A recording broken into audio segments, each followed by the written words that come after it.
10% to 60% of rice sold at local markets in 6 different regions contained cadmium, a highly toxic heavy metal. Estimated 10% of the agricultural soil had been polluted with heavy metal elements. Long-term exposure at these levels can lead to respiratory problems, cancer, and even softening of the bones.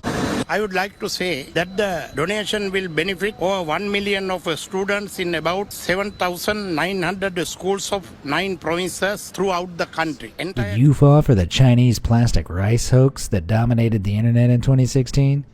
Reports at the time claimed that some of the rice being produced by China was as plastic as the bag you used to carry it home in. Those social media rumors may have been fake, thankfully, but China has had some serious trouble with its rice in the past and for a much more serious issue. Back in 2011, Nanjing Agricultural University found that 10% to 60% of rice sold at local markets in 6 different regions contained cadmium, a highly toxic heavy metal. In trace amounts, the metal is mostly harmless, with the legal maximum for cadmium in rice at 0.44 milligrams per pound. But in some of the samples, the researchers found 5 times that amount.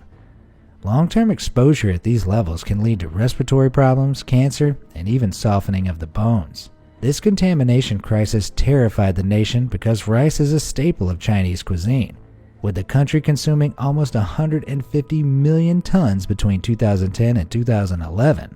But how had it gotten so bad? China blamed huge human pollution sources such as mining and agriculture, stemming from the country's rapid rate of industrialization.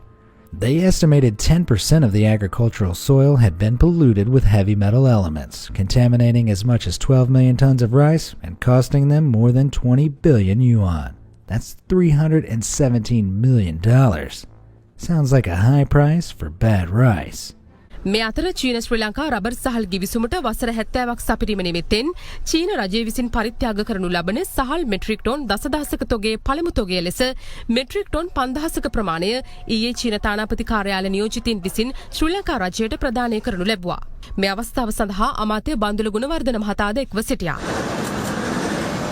I would like to say that the donation will benefit over 1 million of students in about 7,900 schools of 9 provinces throughout the country. Entire consignment of rice can be used for a period of more than 6 months for the meal provided by the school to the student. Although in brief, I again and again convey our heartfelt thanks to the People's Republic of China on behalf of the Democratic Socialist Republic of Sri Lanka. Now, our Sri Lanka brothers and sisters are suffering from the current crisis. The vulnerable populations, including children, especially the ones in low-income families, will suffer the most. That's why we have decided to support the school meal program at the request of Sri Lankan government to provide daily nutritious meals to the 1.1 million children in 7,900 schools across the country.